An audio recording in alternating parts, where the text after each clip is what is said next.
كل سنة وانتوا طيبين. في الحقيقة أنا ما شفتش مسلسلات كتير، ولكن كان في دايما متابعة في الوسائل التواصل الاجتماعي أو حتى ريفيوهات على اليوتيوب، نقدر يعني نستخلص ايه هي المسلسلات اللي كانت ناجحة، ونقدر كده نعمل زي اوسكار بسيط لكل قائمة، زي تصوير، زي مونتاج، زي مسلسلات، احسن ممثل، احسن ممثلة، وهكذا. نقدر نجمع كده ايه هي المسلسلات اللي علمت مع الناس او اللي كانت ناجحة فنيا يعني. فاحنا هنعمل زي اوسكار بسيط جدا في كل كاتيجوري، 5 مرشحين، فنعمل زي لعبة كده وممكن نعرضها على حضراتكم ونشوف يعني نتبادل الآراء فيها يعني. فيلا بينا.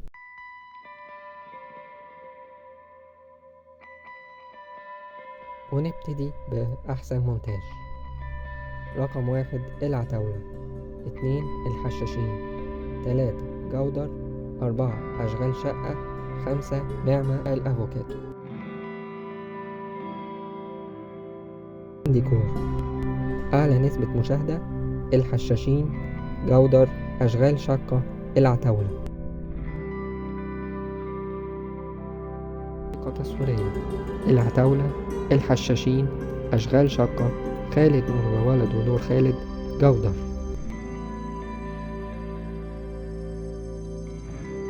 أغنية ده مش إنصاف، أصالة نصري من نعمة الأفوكاتو، سمعت صوتا وائل الفاشني الحشاشين. أعلى مشاهدات بوسي من مسلسل أعلى نسبة مشاهدة، أصحاب الأرض أصالة نصري من مسلسل مليحة، مدد يا ربي مدد حمادة هلال من مسلسل المداح أسطورة العودة. تصوير. العتاولة أعلى نسبة مشاهدة، الحشاشين، أشغال شقة، جودر.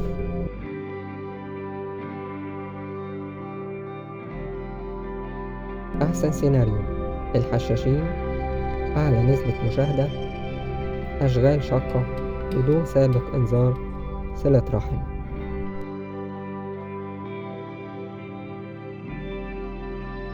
مخرج بيتر ميمي الحشاشين، خالد دياب أشغال شقة، أحمد خالد موسى العتاولة، هاني خليفة بدون سابق إنذار، ياسمين أحمد كامل أعلى نسبة مشاهدة.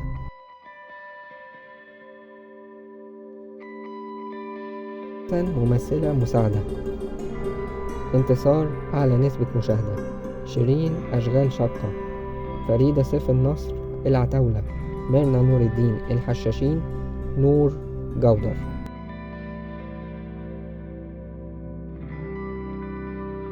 أحسن ممثل مساعد أحمد عيد الحشاشين، باسم سمرة العتاولة، فتحي عبد الوهاب المداح أسطورة العودة، محمد محمود أعلى نسبة مشاهدة، ومصطفى غريب أشغال شقة.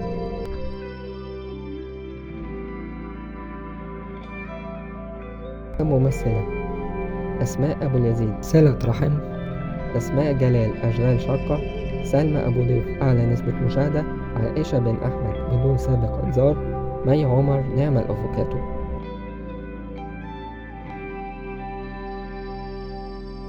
أحسن ممثل أحمد العوضي حق عرب، آسر ياسين بدون سابق إنذار، إياد نصار صلة رحم، طارق لطفي العتاولة، كريم عبد العزيز الحشاشين.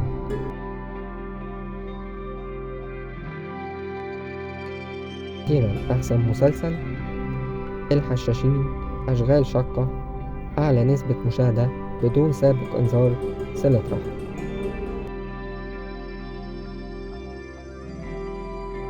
طبعا القائمة دي من وجهة نظري، أي حد عنده اعتراض أو تعليق فيتفضل في الكومنتات. آسف على الإطالة.